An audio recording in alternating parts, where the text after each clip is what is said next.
हरि ओम।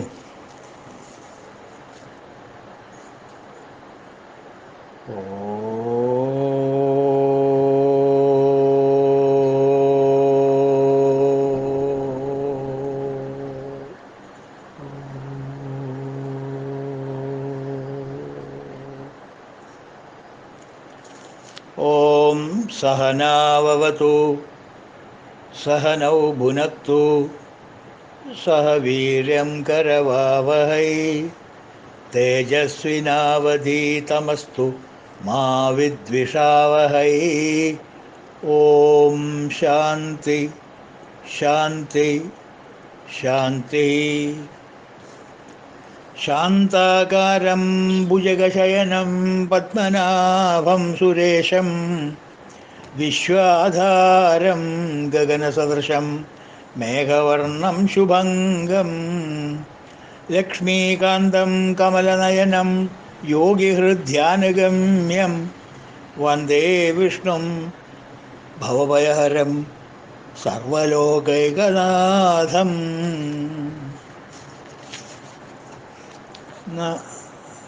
51 52 ശ്ലോകം ചെല്ലാം.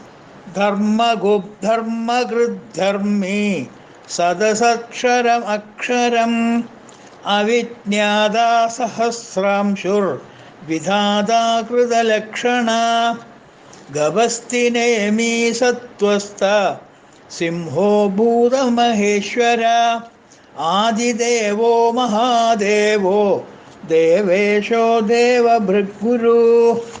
ഇന്നത്തെ ആദ്യത്തെ നാമം 482. അവിജ്ഞാത. അവിജ്ഞാത. വിജ്ഞാതയുടെ ഓപ്പോസിറ്റ് അവിജ്ഞാത. പരമാത്മാവ് എന്നർത്ഥം. അവിജ്ഞാത അറിയപ്പെടാത്തവൻ, ദി അൺമാനിഫെസ്റ്റ്, പ്രകടമാകാത്തവൻ. വിജ്ഞാത വിജ്ഞാനപ്രദമായിട്ടുള്ളത്, അറിയുന്നത്. അവിജ്ഞാത അറിയപ്പെടാത്തവൻ. അഗമ്യ എന്നൊക്കെ പറയില്ല, അഗോചര എന്നൊക്കെ പറയില്ല. അപ്പോൾ വിജ്ഞാതമല്ലാത്തവൻ അവിജ്ഞാതൻ.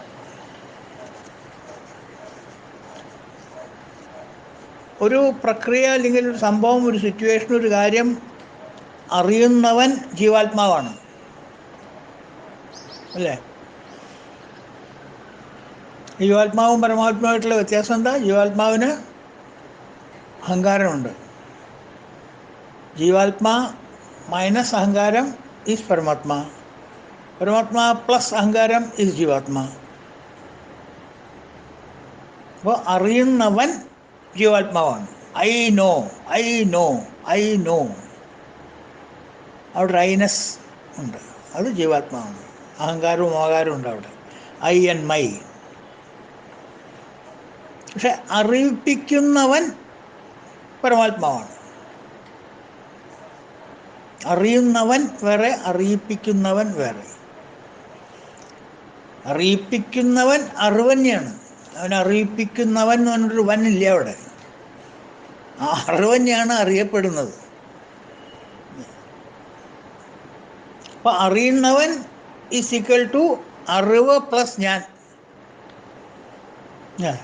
അറിയുന്നവൻ, എനിക്ക് അയാളെക്കുറിച്ച് നല്ലപോലെ അറിയാം എന്ന് വെച്ചാൽ അയാളെക്കുറിച്ചിട്ടുള്ള അറിവ് പ്ലസ് ഞാൻ, അഹംഭാവം.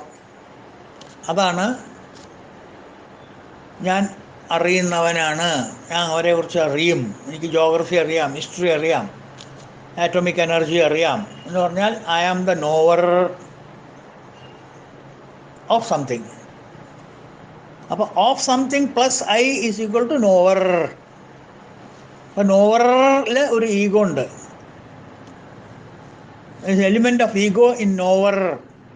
അപ്പോൾ നമ്മൾ നോവർ അല്ലെങ്കിൽ അറിയുന്നവൻ, ബോധവാൻ എന്നൊക്കെ നമ്മൾ പറഞ്ഞാൽ അതൊരു വാൻ ഉണ്ട് അതിൽ.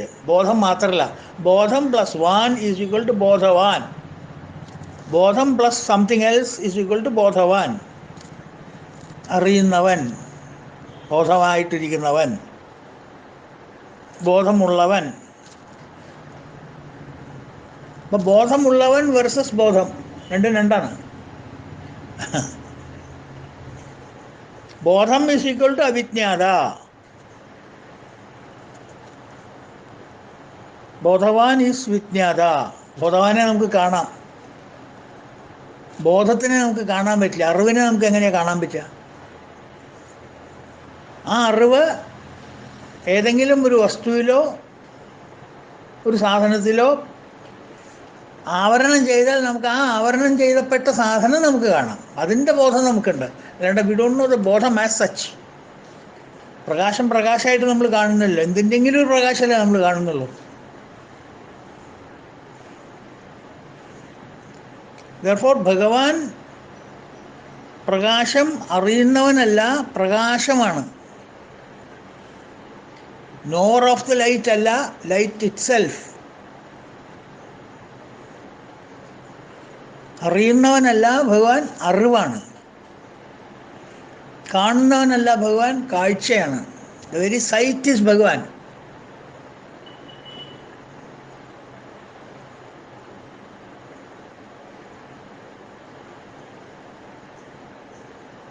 അപ്പോൾ ചിന്തകൾ, വികാരങ്ങൾ, വിക്ഷേപങ്ങൾ, ഇവ കാര്യങ്ങളൊക്കെ ജീവന് മാത്രമേ ബാധിക്കുള്ളൂ.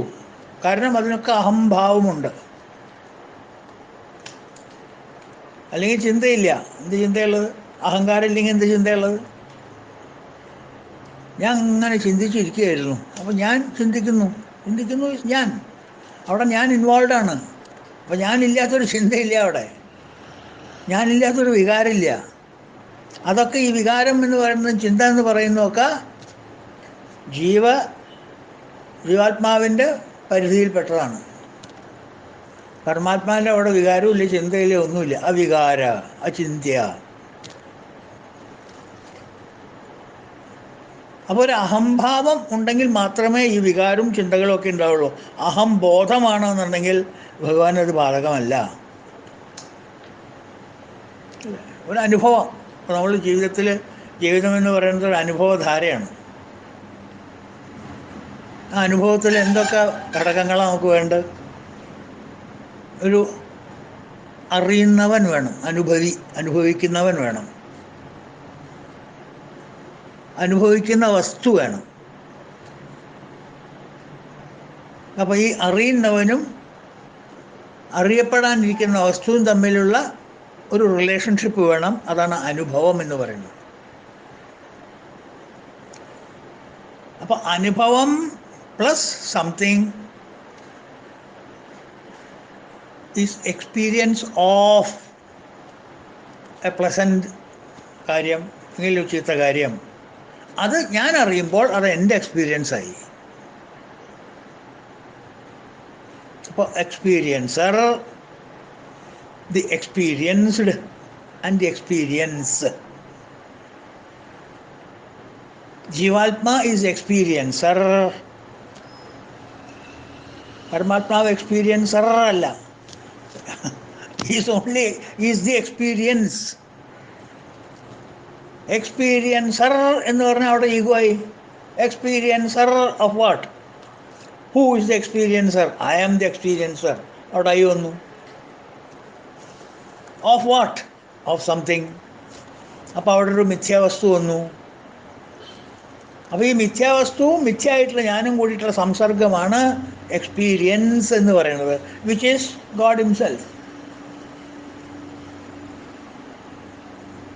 അപ്പോൾ നോവർ എന്ന് പറയുന്നത്, അല്ലെങ്കിൽ എക്സ്പീരിയൻസർ എന്ന് പറയുന്നത് വിജ്ഞാത, ജീവ.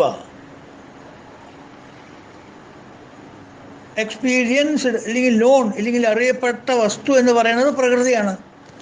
അതും ജഡമാണ്, അത് മിഥ്യയാണ്, ജഗന്മിഥ്യ. എക്സ്പീരിയൻസിങ് ദ നോളജ്, ദ അനുഭവം ഈസ് അവിജ്ഞാത. എന്തിൻ്റെങ്കിലും ഒരനുഭവം അല്ലാണ്ട് വെറും അനുഭവം നമുക്ക് അനുഭവിക്കാൻ പറ്റുമോ? Just think, ഒന്നാലോചിക്കും. എന്തിൻ്റെങ്കിലും ഒരു പ്രകാശമല്ലാതെ പ്രകാശം ആസ് സച്ച് നമുക്ക് കാണാൻ പറ്റുമോ?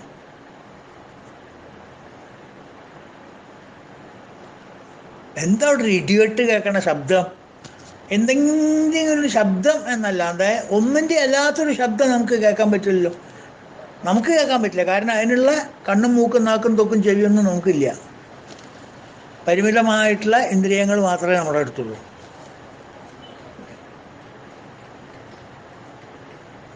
കണ്ണിന് പരിമിതിയുണ്ട്. എന്താ? ഏതെങ്കിലും വസ്തുവിനെ അത് പ്രകാശിപ്പിക്കുള്ളൂ. ആ പ്രകാശത്തിനെ പ്രകാശിപ്പിക്കാൻ കണ്ണിന് പറ്റില്ല. ആ പ്രകാശം ഏതെങ്കിലും ഒരു വസ്തു, ഈ മൊബൈലിൻ്റെ ഫോണിലോ അല്ലെങ്കിൽ ചെയറിൻ്റെ മുകളിലോ ഡൈനിങ് ടേബിളിൻ്റെ മുകളിലോ അത് വെളിച്ചം വീശി കഴിഞ്ഞാൽ ആ മൊബൈൽ പ്രകാശിച്ചു എന്ന് പറയാം. അല്ലാണ്ട് പ്രകാശം നമുക്ക് എന്തുകൊണ്ടാണ് കാണാൻ പറ്റുക? കണ്ണുകൊണ്ട് കാണാൻ പറ്റില്ല. ഒരു ഇന്ദ്രിയങ്ങളെ കൊണ്ട് നമുക്ക് പ്രകാശം കാണാൻ പറ്റില്ല. ഒരു ചെവികളെ കൊണ്ട് നമുക്ക് ശബ്ദം ആസ് സച്ച് കേൾക്കാൻ പറ്റില്ല. എന്തെങ്കിലും ഒരു ശബ്ദം കേൾക്കാൻ പറ്റുള്ളൂ.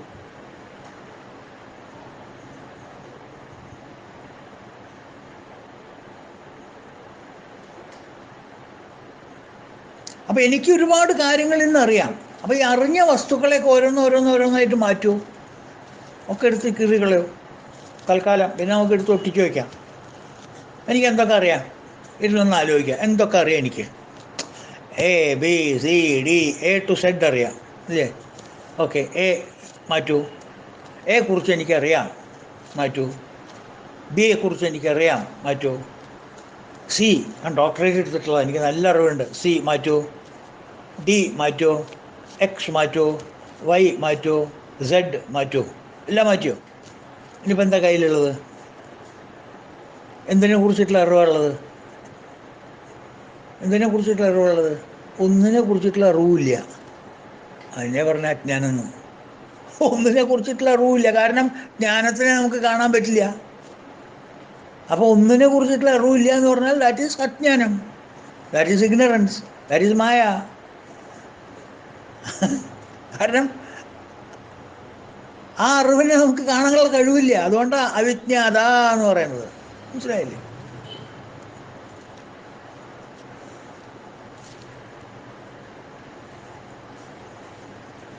ഒന്നൊന്നായി എണ്ണി എണ്ണി തൊട്ടെണ്ണം പെരുളോടിരിക്കയാൽ നിന്നിടും ദൃക്കുപോലുള്ളം നിന്നിട സ്പന്ദമാകണം.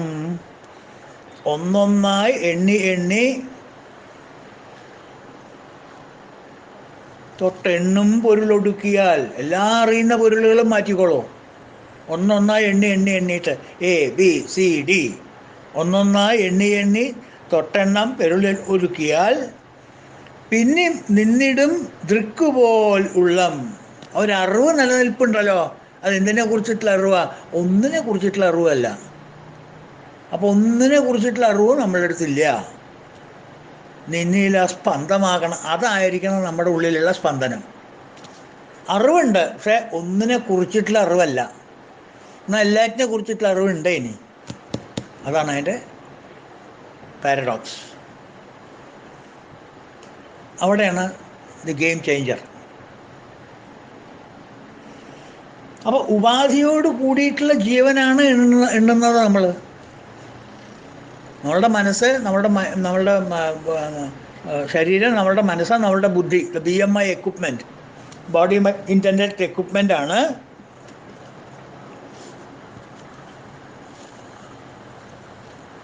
നമ്മൾ എണ്ണുന്നത്. അതിനെക്കുറിച്ചിട്ടുള്ള അറിവാണ് നമ്മൾ സമ്പാദിക്കുന്നത്. അപ്പോൾ ഈ ഉപാധികളെയൊക്കെ എണ്ണി തീർത്ത് കഴിഞ്ഞാൽ, അറിഞ്ഞ വസ്തുക്കളെയൊക്കെ എണ്ണി തീർത്ത് കഴിഞ്ഞാൽ ബാക്കി ഒന്നും ഉണ്ടാവില്ല. എൻ്റെ എന്നോ ഞാൻ എന്നോ അറിയുന്ന എല്ലാ വസ്തുക്കളെയും മാറ്റി നിർത്തുക. അതാ പറഞ്ഞേ, തൊട്ടെണ്ണം പൊരുളൊടുങ്ങിയാൽ. ഒന്നൊന്നായി എണ്ണി എണ്ണി തൊട്ടെണ്ണി പൊരുളൊടുങ്ങിയാൽ എല്ലാം എൻ്റെ എന്ന് പറയുന്നതും എൻ്റെ അറിവ് എന്ന് പറയുന്നതും എൻ്റെ എന്ന് പറയുന്നതും ഞാൻ എന്ന് പറയുന്നതും ഒക്കെ മാറ്റി നിർത്തുക. I am the business executive മാറ്റി നിർത്തൂ. I am the bank holder of this money മാറ്റി നിർത്തൂ. അതൊക്കെ ഉപാധികളെയൊക്കെ മാറ്റി നിർത്തൂ. അഹങ്കാരം ആത്മകമായിട്ടുള്ള മനസ്സിൽ പൊന്തുന്ന എല്ലാം, എനിക്ക് അതറിയാം, എനിക്ക് ഇതറിയാം, ഞാൻ അങ്ങോരുടെ അച്ഛനാണ്, ഞാൻ ഇങ്ങോരുടെ മകനാണ്, ഞാൻ ഇന്നാളുടെ ഭാര്യയാണ്, ഇന്നാളുടെ ഭർത്താവാണ്, ഇന്നാളുടെ ഏട്ടനാണ്, ഇന്നാളുടെ അനിയനാണ്, ഇന്നാളുടെ അളിയനാണ്, അതൊക്കെ ഉപാധികൾ. അതിനൊക്കെ മാറ്റി നിർത്തൂ. ഇവരൊക്കെ നിങ്ങൾക്ക് അറിയാം. അത് അളിയനാണ് എന്നറിയാം, ഇത് ഭാര്യയാണ് എന്നറിയാം, ഇത് അച്ഛനാണ് എന്നറിയാം. ഇതെല്ലാവരെ കുറിച്ചിട്ട് നിങ്ങൾക്ക് അറിവുണ്ട്. അറിവ് എല്ലാവർക്കും കോമൺ ആണ്. ഭാര്യയുടെ അറിവ്, അച്ഛനെ കുറിച്ചിട്ടുള്ള അറിവ്, അമ്മയെ കുറിച്ചിട്ടുള്ള അറിവ്, എല്ലാവരെ കുറിച്ചിട്ടുള്ള അറിവും കോമൺ ആണ്. അതിൽ മാറ്റില്ല. എന്നാൽ അച്ഛൻ വേറെയാണ്, അമ്മ വേറെയാണ്, ഭാര്യ വേറെയാണ്, മക്കൾ വേറെയാണ്, ബാങ്ക് ബാലൻസ് വേറെയാണ്, കച്ചവടം വേറെയാണ്. ഇതിൻ്റെയൊക്കെ അറിവ് ഒന്നാണ്. ഇനി അപ്പോൾ ഈ ഉപാധികളെയൊക്കെ ഒന്ന് മാറ്റി നിർത്തൂ. അച്ഛനെ മാറ്റി നിർത്തൂ, അമ്മയെ മാറ്റി നിർത്തൂ, ഭാര്യയെ മാറ്റി നിർത്തൂ, കുട്ടികളെ മാറ്റി നിർത്തൂ, കച്ചവടം മാറ്റി നിർത്തൂ, ഭൃത്യന്മാരെ മാറ്റി നിർത്തൂ, എല്ലാവരും ഒന്ന് മാറ്റി നിർത്തൂ. എന്നിട്ട് ബാക്കി എന്താ ഉള്ളത്? ഇപ്പം എന്താ അറിവാണ് നിങ്ങളുടെ അടുത്തുള്ളത്? ഒന്നിനെ കുറിച്ചിട്ടുള്ള അറിവില്ല. അതുകൊണ്ടാണ് എഴുത്തച്ഛൻ പാടിയത്, സത്യം വദാമി മമ ഭൃത്യാദിവർഗമതു അർത്ഥം കളത്ര സുതമിത്രങ്ങൾ എന്നിവയും ഒക്കെ ത്വതർപ്പണമതാക്കിയിട്ട്. ഇപ്പം എന്തൊക്കെയാ ഇതേ ഉപാധികൾ? സത്യം വദാമി, സത്യം പറയുള്ളൂ ഗുരുവായൂരപ്പ. സത്യം വദാമി മമ ഭൃത്യാദിവർഗമതു അർത്ഥം കളത്ര സുതമിത്രങ്ങൾ എന്നിവയും. ഇതൊക്കെ എൻ്റെയാണ്. ഞാൻ അറിയുന്നതും എൻ്റെയാണ്. ഇതൊക്കെ എൻ്റെ ഭൃത്യന്മാരാണ്, എൻ്റെ ഭാര്യയാണ്, എൻ്റെ കുട്ടികളാണ്, എൻ്റെ കളത്രാണ്. സത്യം വദാമി മമ ഭൃത്യാദിവർഗമതു അർത്ഥം കളത്ര സുതമിത്രങ്ങൾ എന്നിവയും ഒക്കെ ത്വതർപ്പണമതാക്കിയിട്ട്. ഒന്നൊന്നായി എണ്ണിയിട്ട് ഒട്ടെണ്ണം പൊരുളുങ്ങിയാൽ. ഇങ്ങനെ തന്നെ ഓരോന്നിനെ എണ്ണി മാറ്റി നിർത്തി അതിനൊക്കെ ഭഗവാന് സമർപ്പിക്കുക. അതൊക്കെ ഭഗവാനിൽ എനിക്ക് തന്ന ഇതാ പിടിച്ചോളൂതല്ല. എൻ്റെ അച്ഛനെനിക്ക് തന്നതാരാ? ഭഗവാൻ. അമ്മ തന്നതാരാ? ഭഗവാൻ. ഭാര്യ തന്നതാരാ? ഭഗവാൻ. കുട്ടികളെ തന്നതാരാ? ഭഗവാൻ. കച്ചവടം നന്നാക്കി തന്നതാരാ? ഭഗവാൻ. എല്ലാം ഭഗവാന്റെ പ്രസാദമായിട്ടല്ല ഞാൻ സ്വീകരിച്ചിട്ടുള്ളൂ. ചിലപ്പോൾ മുറുമുറുപ്പൊക്കെ ഉണ്ടാവും, ചിലപ്പോൾ ഞാൻ മുഖം കറുപ്പിച്ചിട്ടൊക്കെ ഉണ്ടാവും. പക്ഷെ എന്നാലും ഇതൊക്കെ ഭഗവാൻ തന്നതല്ലേ. അതല്ല ഇപ്പം ഞാൻ കൊണ്ടിട്ട് എൻ്റെ എന്ന് പറഞ്ഞ് നടക്കണം. ഇപ്പം അത് മനസ്സിലായി എൻ്റെ എല്ലാം. അപ്പോൾ ഭഗവാൻ ഇതൊക്കെ അങ്ങോട്ട് പിടിച്ചോളൂ. സത്യം വദാമി മമ ഭൃത്യാദിവർഗം അത് അർത്ഥം കളത്ര സുതമിത്രങ്ങൾ എന്നിവയും ഒക്കെ ത്വതർപ്പണമതാക്കിയിട്ട്. പിന്നെ ഞാനും പിന്നെ ഞാൻ തന്നെ അവിടെ നിൽക്കണം. എനിക്ക് എന്ത് എക്സിസ്റ്റൻസ് ഉള്ളത്? എൻ്റെ അഹങ്കാരമൊക്കെ പോയില്ലേ? ഇവരെല്ലാവരും പോയോടുകൂടി എനിക്ക് എന്താ പിന്നെയുള്ളത്? എനിക്ക് ഇതിലൊന്നുമില്ല. I am nothingness or I am full. ഇവരൊക്കെ എനിക്ക് ലിമിറ്റേഷനായിരുന്നു. ആ ലിമിറ്റേഷനൊക്കെ പോയപ്പോൾ I am now full or I am a zero. Either I am full or zero. രണ്ടും ഒന്നാണ്, രണ്ട് ഇൻഫിനിറ്റാണ്. അതും ഞാൻ ഇതാ സമർപ്പിക്കുന്നു. ആ ഒരു ഭാവം ഉണ്ടല്ലോ, ഞാൻ എന്നുള്ളൊരു ഭാവം ഒക്കെ ത്വതർപ്പണമതാക്കിയിട്ട് ഞാനും ഇഹ തൃക്കാൽക്കൽ വീണു ഹരി നാരായണായ നമഃ. Total surrender, abject surrender, ശരണാഗതി.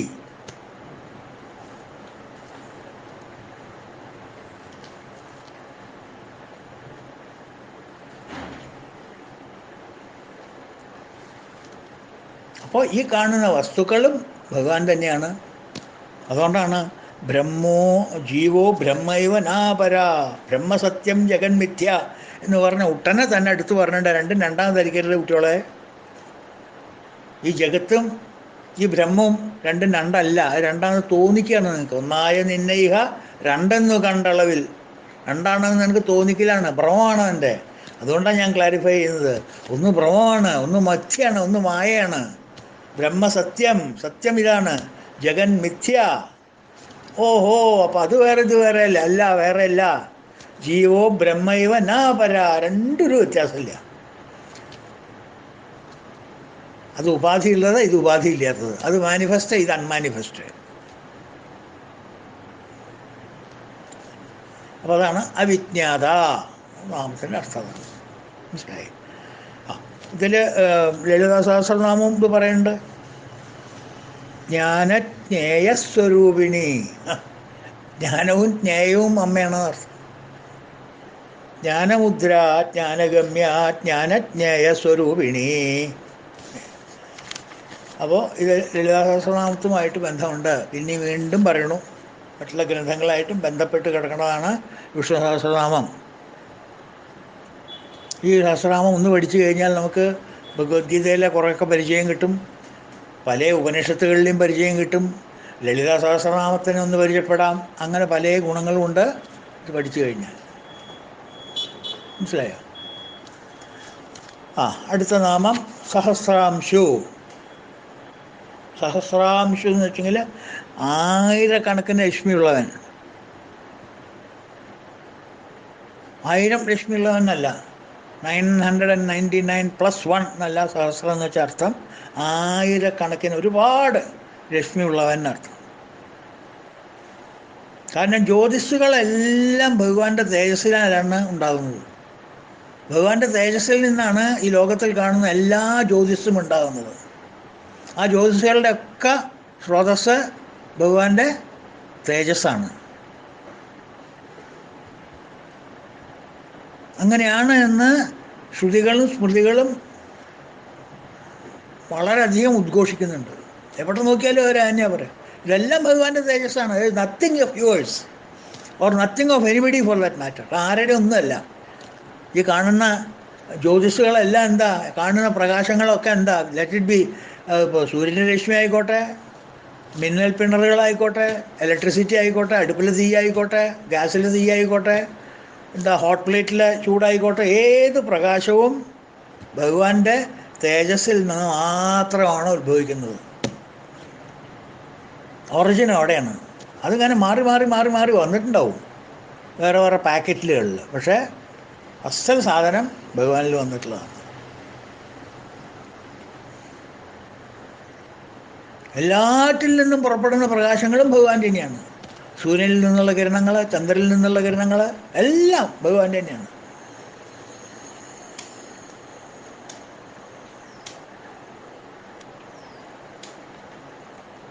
Prabhakara Divakara എന്നൊക്കെ പറയില്ലേ. ചന്ദ്രാംശുർ ഭാസ്കര ദ്യുതി. ചന്ദ്രൻ്റെ അംശവും ഭാസ്കരൻ്റെ ദ്യുതിയും ഒക്കെ ആരാ? ഞാൻ തന്നെ, അർജുന. ചന്ദ്രാംശുർ ഭാസ്കര ദ്യുതി. അപ്പോൾ സഹസ്രാംശു.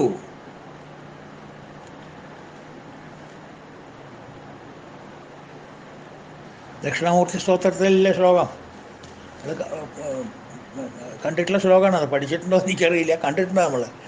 യസ്യൈവ സ്ഫുരണം സദാത്മകമസത്കൽപ്പാർത്ഥകം ഭാസതേ.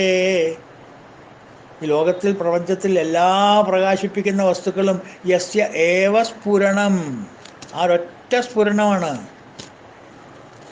സദ് ആത്മകമസത്കൽപ്പാർത്ഥകം ഭാസതേ.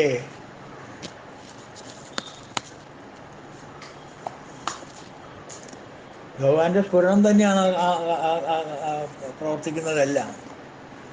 എല്ലാ പ്രകാശവും ഭഗവാന്റെയാണ്.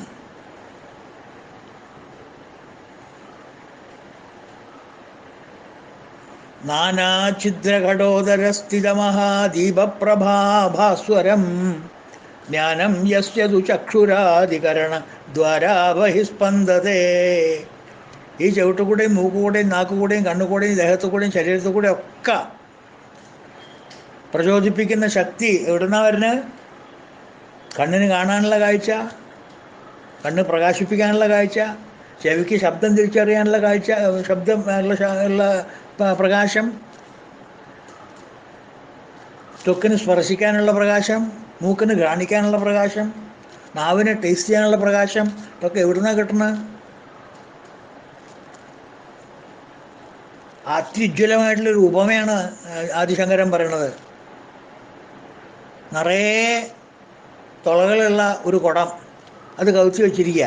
അതിൻ്റെ ഉള്ളിലൊരു മെഴുതിരിയും കത്തിച്ച് വെച്ചിട്ടുണ്ടെന്ന് വിചാരിക്കുക. മെഴുതിരിയോ നിലവിളക്കോ എന്തോ ഒരു പ്രകാശം ഉള്ളിൽ കത്തിച്ച് വെച്ചിട്ടുണ്ടെന്ന് വിചാരിക്കുക. അപ്പോൾ ഈ തുളകളുടെ ഉള്ളിൽ കൂടെയൊക്കെ ഈ പ്രകാശമാണ് ജ്വലിക്കുന്നത്. ചിലത് വലിയ തുളയുണ്ടായിരിക്കും, ചിലത് ചെറിയ തുളയായിരിക്കും, ചിലത് വട്ടം കൂടിയതായിരിക്കും, വട്ടം കുറഞ്ഞതായിരിക്കും, വാട്ട് എവർ ഇറ്റ് ഈസ്. എല്ലാ തുളകളുടെ ഉള്ളിൽ കൂടെ പ്രകാശിക്കുന്നത് എവിടുന്ന? ഈ ഉള്ളിൽ നിലനിൽക്കുന്ന തന്നെ. നാനാഛിദ്രഘടോദര, നാനാഛിദ്രം, പല ഛിദ്രമായിട്ടുള്ളത്, പല തുളകളായിട്ടുള്ളത്, പൊട്ടിയിട്ടുള്ളത്. ഘട ഉദര, ഘടം മീൻസ് കുടം, അതിൻ്റെ ഉള്ളിൽ ഉദരം, അതിൻ്റെ ഉള്ളിൽ സ്ഥിത മഹാദീപപ്രഭാഭാസ്വരം, അതിൻ്റെ ഉള്ളിൽ പ്രകാശിച്ചിരിക്കുന്ന വെളിച്ചമുണ്ടല്ലോ, മെഴുതിരിങ്ങി മെഴുതിരി, നിലവിളക്കെങ്കിൽ നിലവിളക്ക, പെട്രോമാക്സെങ്കിൽ പെട്രോമാക്സ്, എന്തോ ആവട്ടെ. നാനാഛിദ്രകടോദരസ്ഥിതമഹാ ദീപപ്രഭാഭാസ്വരം ജ്ഞാനം യശ്യതു ചക്ഷുരാദികരണദ്വാരാ ബഹിസ്പന്ദതേ. ചക്ഷുരാദി, കണ്ണ് ഇത്യാദിയുള്ള പഞ്ചേന്ദ്രിയങ്ങളിൽ കൂടെ പുറത്തേക്ക് പ്രകാശിക്കുന്നത് ആ ജ്ഞാനം ഏതാണ്? ആ പ്രകാശം ഏതാണ്? ഉള്ളിൽ നിന്ന് വരുന്ന പ്രകാശം തന്നെ.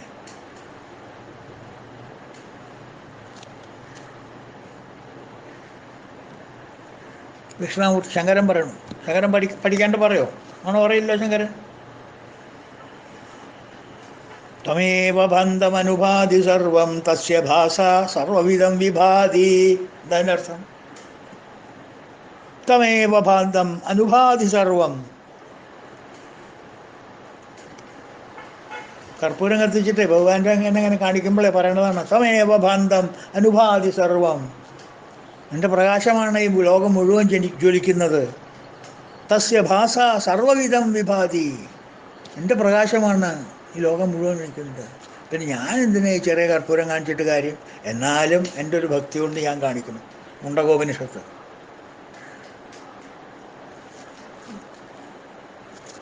എവിടേക്കാണ് പറഞ്ഞിട്ടുള്ളത്? എവിടേക്കാണ് അതിൻ്റെ ലിംഗ? ഈ വിഷ്ണു സഹസ്രനാമത്തിന് എവിടെയൊക്കെയാണ് ലിംഗം നോക്കൂ നമ്മൾ.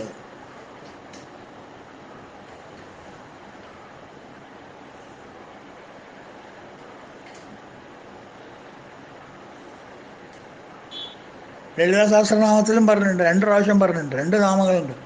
തേജോവതി എന്നുള്ളൊരു നാമമുണ്ട്, പരഞ്ജ്യോതി എന്ന് വേറൊരു നാമമുണ്ട്. തേജോവതി ത്രിനയന ലോലാക്ഷി കാമരൂപിണി. അവിടെ തേജോവതി എന്ന് പറയും. തേജോവതി മീൻസ് തേജസ്വിയോട് ഉള്ളവൾ. ആ തേജസ്സിൽ നിന്നാണ് മറ്റവരൊക്കെ തിരി വളർത്തുന്നത്. മനസ്സിലായില്ലേ? ആ പന്തത്തിൽ നിന്നാണ് മറ്റവരൊക്കെ ചെറിയ ചെറിയ ദീപശിഖ വളർത്തുന്നത്. ഞാനൊന്ന് കൊളുത്തിക്കോട്ടെ ചേട്ടാ. ഈ ജ്വലിച്ച് നിൽക്കുന്ന ഭഗവാനായിരിക്കുന്ന ഈ സ്പന്ദന, ആ പന്തത്തിൻ്റെ മുകളിൽ നിന്നാണ് മറ്റവരൊക്കെ ചെറുവിളക്ക്, തിരി, മെഴുതിരി ഇങ്ങനെയുള്ള ചെറിയ ചെറിയ നൂൽത്തിരികളൊക്കെ കത്തിച്ചിട്ട് വലിയ കാര്യത്തിൽ ഇവിടെ വന്ന് എൻ്റെ പ്രകാശം നോക്കുക എന്ന് പറയുന്നത്. അപ്പോൾ തേജോവതി ത്രിനയന ലോലാക്ഷി കാമരൂപിണി, അവിടെ തേജോവതി എന്നുള്ള വാക്ക് വന്നു. പരഞ്ജ്യോതി എന്ന് പറയുന്നുണ്ട് 2 അവസാനം ആവുമ്പോഴേക്കും. പരഞ്ജ്യോതി പരന്താമ പരമാണു പരാത്പരാ. അപ്പോൾ ലളിതാ സഹസ്രനാമം ലിങ്ക്ഡായി. അപ്പോൾ അതാണ് സഹസ്രാംശു, ആയിരക്കണക്കിന് രശ്മിയുള്ളവൻ. അടുത്ത നാമം 484 വിധാത. വിധാത മീൻസ് വിശേഷ രീതിയിൽ ധരിക്കുന്നവൻ, ഒരു പ്രത്യേക രീതിയിൽ ധരിക്കുന്നവൻ. ധരിക്കുക എന്ന് വെച്ചെങ്കിൽ കുപ്പായിടുക, മുണ്ടിയിറ്റ, ആ അർത്ഥത്തിലല്ല ധാരണ എന്നുള്ള അർത്ഥം പറയാം. അല്ലെങ്കിൽ പിന്നെ സ്വർണ്ണ ആഭരണങ്ങൾ ധരിക്കുക, ആ ധാരണയല്ല. വസ്ത്രധാരണം അതൊന്നുമല്ല, ആ ധാരണ അല്ല ഇവിടെ. ധാരണ എന്ന് വെച്ചാൽ വിശേഷ രീതിയിൽ ധരിക്കുന്നവനാണ്, പ്രപഞ്ചത്തെ മുഴുവൻ ധരിക്കുന്നവനാണ്.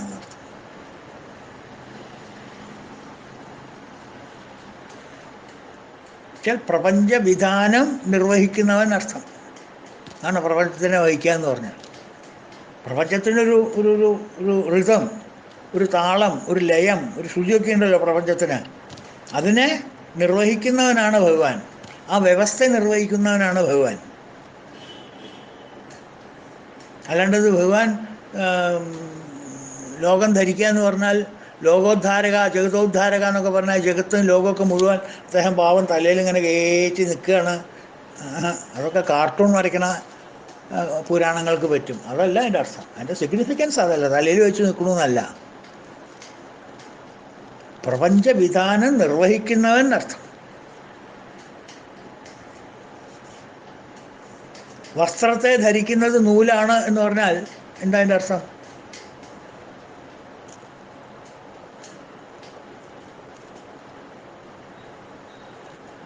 നൂല് വസ്ത്രത്തെ ഇങ്ങോട്ട് പുതിയാണോ? അല്ലല്ലോ.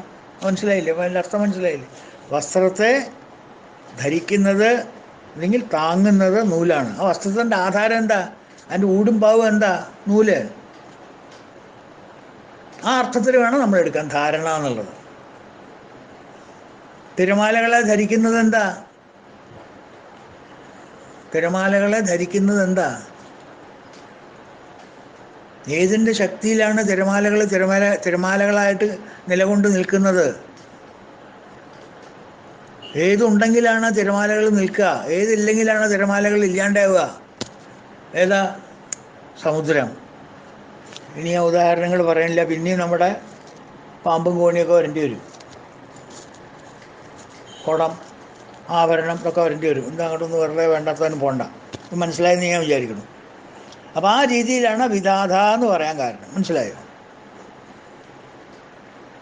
ലളിതാ സഹസ്രനാമത്തിലും ഇതേ വാക്ക് വിധാത്രി എന്ന് പറയുന്നുണ്ട്.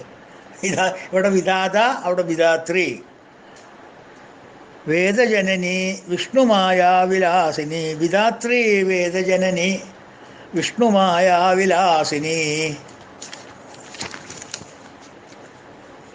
അപ്പോൾ ആ നാമം വിധാത. അടുത്ത നാമം കൃതലക്ഷണ. കൃതലക്ഷണ എന്ന് വെച്ചെങ്കിൽ വ്യത്യസ്തമായ അടയാളങ്ങളാൽ അറിയപ്പെടുന്നവൻ അർത്ഥം. ട്രേഡ് മാർക്ക്, ഭഗവാന്റെ ട്രേഡ് മാർക്ക്, ഇതിനൊരു ഐഡൻറ്റിഫിക്കേഷൻ മാർക്ക്. മനസ്സിലായില്ലേ? ഒരു പോസിറ്റീവ് ട്രേഡ് മാർക്ക്. ഭഗവാനെ കണ്ടാൽ വേറെ അറിയാം, ഓ ഇത് ഭഗവാന്റെ ചിഹ്നമാണല്ലോ. ഒരു ഐഡൻറ്റിഫിക്കേഷൻ. കാറൊക്കെ വരുമ്പോൾ ചില കൊടി പറപ്പിക്കുന്ന കാറ് വരുമ്പോഴൊക്കെ അറിയില്ല, ഓ ഇത് സർക്കാർ കാറാണല്ലോ. അങ്ങനെ ഐഡൻറ്റിഫിക്കേഷൻ മാർക്ക്. അതൊരു ഐഡൻറ്റിഫിക്കേഷൻ മാർക്ക് മാറിടത്ത് ഭഗവാന്റെ ശ്രീവത്സം ഉണ്ടെന്ന് പറയും. ഭൃഗുമഹർഷി കഥ അറിയുമായിരിക്കാം. ത്രിമൂർത്തികളിൽ ആരാണ് ക്ഷമാശീലൻ എന്ന് നോക്കാൻ വേണ്ടി പോയപ്പോൾ മറ്റേ രണ്ടുപേരും ഭൃഗുമഹർഷിയെ ദേഷ്യപ്പെട്ടു. എൻ്റെ തപസ് മുടക്കിയത് എന്തിനാണെന്ന് ചോദിച്ചു. അദ്ദേഹം ദേഷ്യപ്പെട്ടു. ഞാൻ എൻ്റെ സൃഷ്ടി കാര്യം ചെയ്തുകൊണ്ടിരിക്കുമ്പോൾ അതിൻ്റെ ഇടയിൽ വന്നിട്ട് ഇടങ്കോലിടാൻ തന്നോട് ആരാ പറഞ്ഞതെന്ന് ബ്രഹ്മാവ് ചോദിച്ചു. അദ്ദേഹം യോഗനിദ്രയിൽ കിടക്കുമ്പോൾ, യോഗനിദ്രയിലാണോ ഉറക്കം നടിച്ച് കിടക്കാമെന്നറിയില്ല, അങ്ങോട്ടൊരു കാര്യമാകുമ്പോൾ ഒന്നും പറയാൻ പറ്റില്ല. ഏതായാലും ഉറങ്ങിയെന്നാണ് ഭൃഗുമഹർഷിക്ക് തോന്നിയത്. ചെന്ന് 2 പ്രാവശ്യം വിളിച്ചു, കേട്ടില്ല. അപ്പോൾ അങ്ങനെ നെഞ്ഞത്തൊരു ചവിട്ടി. അദ്ദേഹത്തിൻ്റെ വക്ഷസ് ചവിട്ടിയപ്പോൾ ഭഗവാൻ ഉണർന്നു അറിഞ്ഞു. നോക്കിയപ്പോൾ ഭൃഗുമഹർഷിയാ. അയ്യോ മഹർഷി തെറ്റിപ്പോയി, മാപ്പാക്കണേന്ന് പറഞ്ഞ് കാല് പിടിച്ചു എന്ന് പറഞ്ഞു. അതിന് വേറൊരു കാര്യം ഉണ്ടായിരുന്നു, കാല് പിടിക്കാൻ. ആ കാലിൻ്റെ മുകളിലൊരു കണ്ണുണ്ട്, അതൊന്ന് പൊട്ടിച്ചു വിടണ്ടായിരുന്നു. അവർ ചെറിയൊരു അഹങ്കാരം ഉണ്ട് അവന്, അതൊന്ന് മാറ്റി കൊടുക്കേണ്ടിയിരുന്നു. അതിനാണ് ഇങ്ങനെയൊക്കെ ചെയ്യിച്ചത്. ഭയങ്കര പ്ലാനറല്ലേ. അപ്പോൾ അദ്ദേഹത്തിൻ്റെ കാലിൻ്റെ അടിയിലുള്ള ഒരു ജന്മനാലുള്ളൊരു ഒരു എന്താ പറയുക സ്പോട്ട് ലൈറ്റ് ഉണ്ട്, അതൊന്ന് പീസാക്കി കൊടുത്തു, ടപ്പ്. എന്നിട്ട് പറഞ്ഞു മാപ്പ് പറഞ്ഞു. ഞാൻ അറിഞ്ഞില്ല. അപ്പം ഭൃഗുമഹർഷിക്ക് സന്തോഷമായി. എൻ്റെ കാലുകൾ എൻ്റെ വക്ഷസിൽ പതിഞ്ഞത് എൻ്റെ ട്രേഡ് മാർക്കായി അവിടെ കിടക്കും. വത്സാംഗൻ, ശ്രീവത്സം. ഭഗവാന്റെ ക്ഷമയുടെ ഒരു ഐഡൻറ്റിഫിക്കേഷൻ മാർക്കാണ് ശ്രീവത്സം. അപ്പം ഭഗവാന് ഐശ്വര്യം, ധർമ്മം, യശസ്, ശ്രീ, ജ്ഞാനം, വൈരാഗ്യം ഇതെല്ലാം പൂർണ്ണമായിട്ടുള്ളവനാണ്. അപ്പോൾ ഏതിൻ്റെ ട്രേഡ് മാർക്കും ഭഗവാന് ചേരും. ലക്ഷണ എന്നുള്ളതിന് വേറൊരർത്ഥം പറയേണ്ടത് ശാസ്ത്രങ്ങൾ എന്നുള്ള അർത്ഥം പറയേണ്ടത് ലക്ഷണ എന്നുള്ളതിന്. പിന്നെ ശാസ്ത്രങ്ങൾ ഉണ്ടാക്കിയവൻ, കൃതലക്ഷണ, അങ്ങനെയും പറയുന്നുണ്ട്. പിന്നെ ഭഗവാന്റെ ഐഡൻറ്റിഫിക്കേഷൻ മാർക്ക് എന്തൊക്കെയാണെന്നറിയില്ല. പീതവസ്ത്രം, മേഘവർണം, കൗസ്തുഭം, ചക്രം, ഗരുഡവാഹനം, ഇതൊക്കെയാണ്. പീതാംബരൻ. കളറ്, ഭഗവാന്റെ കളർ എന്താ? കാർവർണ്ണൻ്റെ കളറാണ്, ഡാർക്ക് ബ്ലൂ, മീൻസ് കടലിൻ്റെ വർണ്ണം. വസ്ത്രമോ പീതവസ്ത്രം. എന്താ ഈ മഞ്ഞയും ബ്ലൂ ആക്കാൻ കാരണം? റെഡ് ആൻഡ് യെല്ലോ ആക്കാറുന്നില്ലേ? അല്ലെങ്കിൽ ബ്രൗൺ ആൻഡ് ബ്ലൂ ആക്കായിരുന്നില്ലേ? എന്തിനാ ഈ ബ്ലൂ ആൻഡ് യെല്ലോ ആക്കിയത്? മഞ്ഞയും നീലയും എന്തിനാ ആക്കാൻ കാരണം? ഇതാ പറഞ്ഞു, നമ്മളുടെ പുരാണങ്ങളൊക്കെ അസാമാന്യമായ സിഗ്നിഫിക്കൻസ് ഉണ്ട്, ഹൈലി സിംബോളിക്. മഞ്ഞ എന്ന് പറഞ്ഞാൽ ഇറ്റ് റെപ്രസെൻറ്റ്സ് എർത്ത്. സിലിക്കോൺ ഡയോക്സൈഡാണ് മഞ്ഞ. അത് ഭൂമിയുടെ പ്രതീകമാണ്, മീനിങ് എർത്ത്. പഞ്ചമഹാഭൂതങ്ങളിലെ ഒന്നാണ് ഭൂമി. അപ്പോൾ സൃഷ്ടിക്കപ്പെട്ട നശിക്കപ്പെടുന്ന അക്ഷരമായിട്ടുള്ളൊരു പദാർത്ഥം. ബ്ലൂ, നീല, എന്തിനാ റെപ്രസെൻ്റ് ചെയ്യണത്? നമ്മൾ മാപ്പ് വരയ്ക്കുമ്പോൾ, കുട്ടികൾ മാപ്പ് വരയ്ക്കുമ്പോൾ ആകാശവും മറ്റേ സമുദ്രമൊക്കെ ഏത് കളറാ ഉപയോഗിക്കുക? നീലയല്ലേ? എന്തുകൊണ്ട് പച്ച ഉപയോഗിച്ചുകൂടാ? എന്തുകൊണ്ട് റെഡ് ഉപയോഗിച്ചുകൂടാ? Why only blue? Blue is a colour to represent infinity. പരിമിതമില്ലാത്തൊരു സംഭവം കാണിക്കാനാണ് ബ്ലൂ വരയ്ക്കുക. ഇൻഫിനിറ്റ്, അജ്ഞാതം, അവർണ്ണനീയം, കടല്, ആകാശം, ഇതൊക്കെ ബ്ലൂ ആണ് വരയ്ക്കുക. Blue sky, blue Ocean. അപ്പോൾ ഭഗവാന്റെ കളർ എന്താ? മഞ്ഞ വസ്ത്രം, ബ്ലൂ കളർ. ഈ ബ്ലൂ കളറിനെ മറച്ചിരിക്കുന്നത് എന്തുകൊണ്ടാണ്? ഭഗവാന്റെ കളർ ബ്ലൂ ആണ്, പക്ഷെ ആ കളറിനെ ആവരണം ചെയ്തിരിക്കുന്നത് എന്താ? വസ്ത്രം കൊണ്ട്. ആ വസ്ത്രത്തിൻ്റെ കളർ എന്താ? Silicon dioxide. പ്രകൃതിയിൽ കാണുന്ന പദാർത്ഥങ്ങളെല്ലാം പഞ്ചഭൂതങ്ങളിൽ നിന്ന് ഉണ്ടാക്കിയതല്ലേ? അപ്പോൾ യെല്ലോ കളറല്ലേ? ആ യെല്ലോ കളറ് ആ എന്തിനെയാണ് ആവരണം ചെയ്തിരിക്കുന്നത്? അതിൻ്റെ ഉള്ളിലാരാ? ഹൃദയശേ അർജുന തിഷ്ഠതി. എല്ലാ ജീവികളുടെയും ഹൃദയത്തിൽ എന്തായിരിക്കണം? ഭഗവാനായിരിക്കണം. ആ കളർ എന്താ? ബ്ലൂ. അപ്പം എൻ്റെ ശരിക്കുള്ള കളർ ബ്ലൂ. ആ ബ്ലൂ കളറിനെ ഞാൻ മറയ്ക്കാനായിട്ട് ഒരു ആവരണം വെച്ച് എൻ്റെ ശരീരത്തിനെ ഞാൻ പൊതിഞ്ഞിരിക്കുന്നു. മസാല സോമാസ് പൊതിഞ്ഞ പോലെ പൊതിഞ്ഞിരിക്കുന്നു. Covered like a samosa. എന്തുകൊണ്ട്? മഞ്ഞത്തുണി കൊണ്ട്. വിച്ച് ഈസ് റെപ്രസെൻറ്റിങ് ദി 5 പഞ്ചമഹാഭൂതാസ്, silicon dioxide. So infinite clothed in finite is Bhagavan. അല്ലേ? വെറുതെ ഈ ആൾക്കാർ തോന്നിയത് വാരി വലിച്ച് എഴുതില്ലേ എൻ്റെ കൂട്ടരെ? അവർക്ക് അത് അതിൻ്റെ പിന്നിലൊരു ശാസ്ത്രം ഉണ്ടാവും. അതൊന്ന് വിശ്വസിക്കുക നിങ്ങൾ. പഴംപുരാണാണ്, കഥയാണെന്ന് പറഞ്ഞിട്ട് വിടാതെ അതിനൊന്ന് ഉരസി നോക്കൂ, അപ്പം അറിയാം എൻ്റെ മഹിമ. അപ്പോൾ അതാണ് കൃതലക്ഷണ. ലക്ഷണങ്ങളെ പ്രത്യേകിച്ച് കാണിക്കുന്നവൻ, ഐഡൻറ്റിഫിക്കേഷൻ മാർക്കുള്ളവൻ. അതുപോലെ പീലി എവിടെ കണ്ടാലും നമുക്ക് ആരെ ഓർമ്മ വരിക? ശിവനെ ഓർമ്മ വരും? ഇല്ല. പീലി എവിടെ കണ്ടാലും കൃഷ്ണൻ തന്നെ. ആ കളകൃഷ്ണൻ അല്ലേ?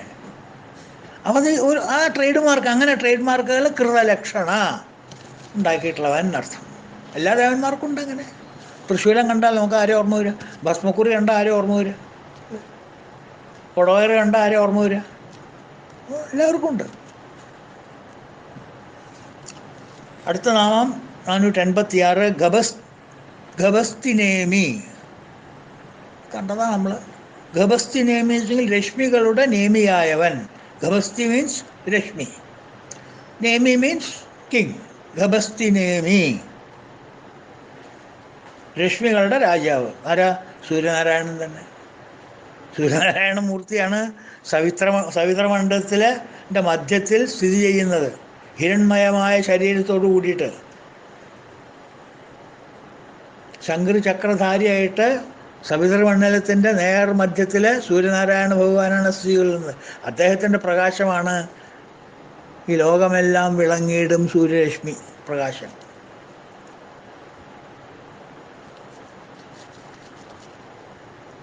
സൂര്യരശ്മി എല്ലാം എൻ്റെ പ്രകാശമെന്ന് പറഞ്ഞില്ലേ? ചന്ദ്രൻ്റെ പ്രകാശം എൻ്റെ പ്രകാശമെന്ന് പറഞ്ഞില്ലേ ഭഗവാൻ? ചന്ദ്രാംശൂർ ഭാസ്കരദ്വിതി.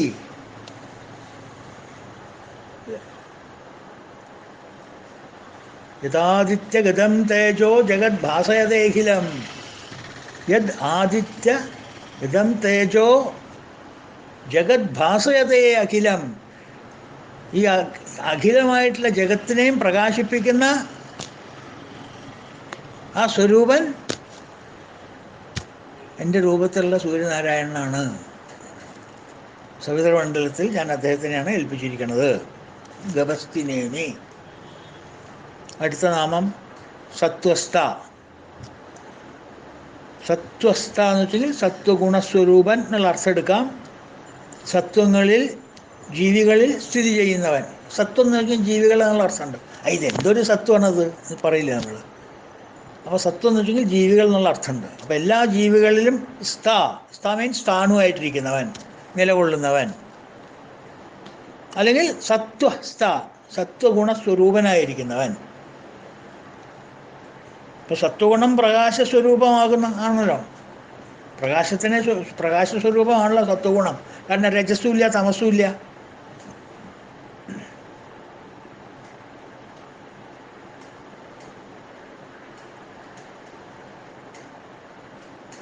അപ്പോൾ സത്വഗുണം വർദ്ധിക്കുമ്പോൾ ശരീരത്തിലെ എല്ലാ ഇന്ദ്രിയങ്ങൾക്കും പ്രകാശം ഉണ്ടാവും.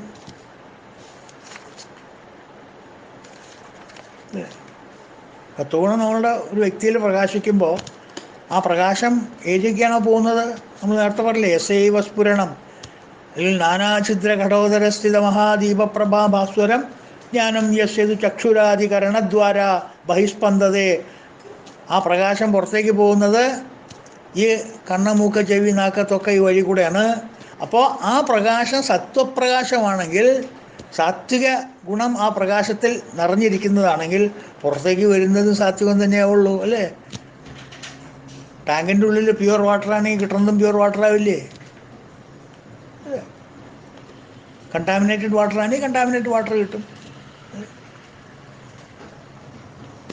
അപ്പോൾ സത്വഗുണം വർദ്ധിക്കുമ്പോൾ ശരീരത്തിലെ എല്ലാ ഇന്ദ്രിയങ്ങൾക്കും പ്രകാശം ഉണ്ടാവണം. ജ്ഞാനേന്ദ്രിയത്തിനും കർമ്മേന്ദ്രിയത്തിനും എല്ലാം പ്രകാശം ഉണ്ടാവുന്നു. ഭഗവാന്റെ ശരീരം മുഴുവൻ സത്വഗുണപ്രധാനമല്ലേ? സത്വം യത്തത്പരഭ്യാം അപരികലനതോ നിർമ്മലം തേന താവത് ഭൂതേന്ദ്രിയസ്ഥൈ വപുരിതി ബഹുശ്രൂയതേ വ്യാസവാക്യം. സത്വം യത്തത് പരാഭ്യാം അപരികലനതോ നിർമ്മലം തേന താവത്. വേറെ കലർപ്പില്ലാത്ത തമോ ഗുണവും രജോ ഗുണവും കലർപ്പില്ലാത്ത സത്വഗുണം മാത്രമാണ് ഭഗവാന്റെ ശരീരം മുഴുവൻ. അപ്പോൾ സ്വാഭാവികമായിട്ടും ആ പ്രകാശം പുറത്തേക്ക് വരുമ്പോൾ 5 ജ്ഞാനേന്ദ്രിയങ്ങളിൽ കൂടി 5 കർമ്മേന്ദ്രിയങ്ങളിൽ കൂടിയും പുറത്തേക്ക് വരുമ്പോൾ എന്തായിരിക്കും? അതിന് പ്രകാശം കൂടും. അപ്പോൾ ശുദ്ധ സത്വ സ്വരൂപമായതുകൊണ്ട് ഭഗവാൻ സദാ സത്വഗുണത്തിൽ സ്ഥിതി ചെയ്യുന്നവനാകുന്നു, സത്വഗുണത്തിൽ വർത്തിക്കുന്നു. ഗീതയിൽ തന്നെയല്ലേ പറഞ്ഞേക്കുന്നത് 14-ാം അധ്യായത്തിൽ.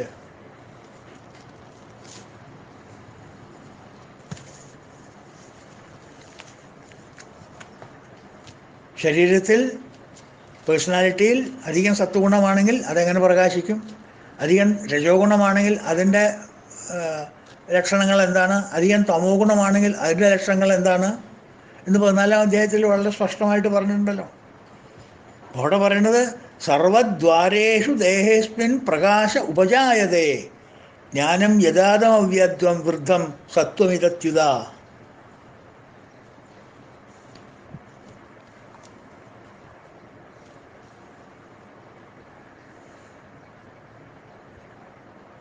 അപ്പോൾ ശ്രോത്രാദി സർവദ്വാരങ്ങളിലും ജ്ഞാനസ്വരൂപമായ പ്രകാശം എപ്പോൾ ഉണ്ടാകുന്നുവോ നമ്മളുടെ വാക്ക്, നമ്മളുടെ കർമ്മം, നമ്മളുടെ ചിന്തകൾ ഇതെല്ലാം എപ്പോൾ സത്വഗുണമായിട്ട് വരുന്നുവോ അപ്പം മനസ്സിലാക്കിക്കോളൂ നിങ്ങളുടെ ഉള്ളിൽ മുഴുവൻ സത്വഗുണമാണ്. സർവദ്വാരേഷു ദേഹേസ്മിൻ പ്രകാശ ഉപജായതേ. ദേഹത്തിലുള്ള എല്ലാ ദ്വാരങ്ങളിലും, അല്ലേ, 9 നവദ്വാരങ്ങളല്ലേ? അപ്പം എല്ലാ ദ്വാരങ്ങളിലൂടെയും നിങ്ങളുടെ ശരീരത്തിൽ നിന്ന് സർവദ്വാരേഷു ദേഹേസ്മിൻ അസ്മിൻ ദേഹേ, ഈ ദേഹത്തിൽ പ്രകാശം ഉപജായതേ, പ്രകാശമാണ് വരുന്നതെന്നുണ്ടെങ്കിൽ പ്രകാശിപ്പിക്കുന്ന വാക്കുകൾ, പ്രകാശിപ്പിക്കുന്ന കാഴ്ചകൾ, പ്രകാശിപ്പിക്കുന്ന വർത്തമാനങ്ങൾ, അധരം മധുരം വദനം മധുരം എന്നല്ല, മധുരാധിപതയെ അഖിലം മധുരം, മാധുര്യമായിട്ടുള്ള കർമ്മങ്ങളും വചനങ്ങളുമാണ് ഭഗവാന്റെ മനുഷ്യൻ്റെ വായിൽ നിന്ന് വരുന്നതെന്നുണ്ടെങ്കിൽ സർവദ്വാരേഷു ദേഹേസ്മിൻ പ്രകാശ ഉപജായതേ. അങ്ങനെ വന്നു കഴിഞ്ഞാൽ വിവൃദ്ധം എന്താണ്? ജ്ഞാനം യഥാ തഥാ വിദ്യ. ആ ജ്ഞാനം എങ്ങനെയാണോ ഈ പ്രകാശമായിട്ട് വരുന്നത് അത് അറിഞ്ഞാലും വിവിധം സത്വമിത്യുത,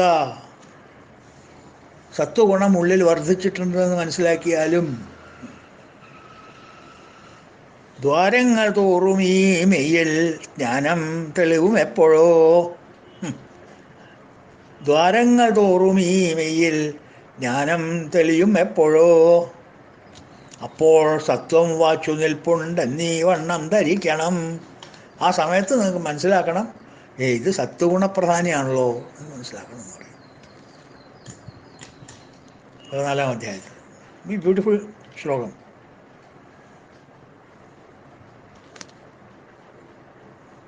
അപ്പം എല്ലാ പ്രാണികളിലും നിലകൊള്ളുന്നതിനാൽ സത്വസ്ഥ എന്നും വ്യാഖ്യാനിക്കാറുണ്ട്. ഞാൻ നേരത്തെ പറഞ്ഞില്ലേ, അങ്ങനെയും വ്യാഖ്യാനിക്കാം. സത്വഗുണപ്രധാനിയായതുകൊണ്ട് അദ്ദേഹത്തിനെ എന്താ പറയുക, സത്വസ്ഥ എന്ന് വിളിക്കുന്നതിലും തെറ്റില്ല. രണ്ട് രീതിയിൽ അദ്ദേഹത്തിനെ സത്വസ്ഥ എന്ന് വിളിക്കാം. എല്ലാ അവതാര പുരുഷന്മാരിലും സത്വഗുണം തന്നെ കാണുക.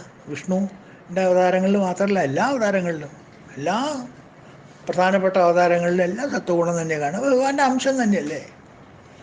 പിന്നെ പ്രാരാബ്ധവശാത് എന്തെങ്കിലും ചില കാര്യത്തിന്, പ്രത്യേക വല്ല കാര്യത്തിന് കുറച്ച് രജസോ കുറച്ച് തമസോ ഒക്കെ ഒന്ന് എന്താ പറയുക, ഉപ്പിലിട്ട് തൊട്ടുകൂട്ടാൻ ആവശ്യത്തിന് വേണ്ടതുപോലെ ചിലപ്പോൾ ചിലയിൽ കൊടുത്ത് കാണാം. പക്ഷെ അത് വേഗം മാഞ്ഞു പോവുകയും ചെയ്യും. ലക്ഷ്മണനൊക്കെ ചെറിയൊരു രജോ ഗുണമുണ്ട്. അതുകൊണ്ടാണ് ഇടയ്ക്ക് ഈ ചുണ്ടിയെടുക്കുന്നത്. അപ്പോൾ പിന്നെ മുകളിൽ നിന്ന് ഏട്ടൻ്റെ ഉപദേശം വേണ്ടി വരും, ലക്ഷണോപദേശമൊക്കെ കൊടുക്കേണ്ടി വരും. അവിടുത്തെ മനസ്സിലിപ്പോൾ ഓക്കെ റൈറ്റ്. അപ്പോൾ ആ സത്വഗുണം മാത്രം നിന്ന് രജോ ഗുണമൊക്കെ പോയി. മനസ്സിലായില്ലേ?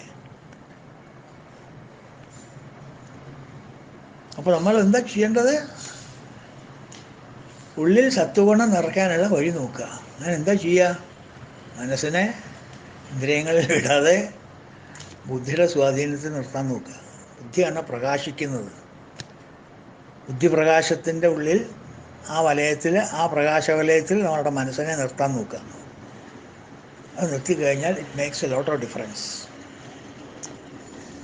ഈ ഇന്ദ്രിയങ്ങളുടെ പിന്നാലെ പോയിട്ട് അവർ പറയുന്നത് കേട്ട് കുണ്ടിച്ചാടി യന്ത്രോഞ്ഞാലിൽ കയറി ചളിക്കുണ്ടിൽ ചാടി ഇതിനൊന്നും നിൽക്കാണ്ട്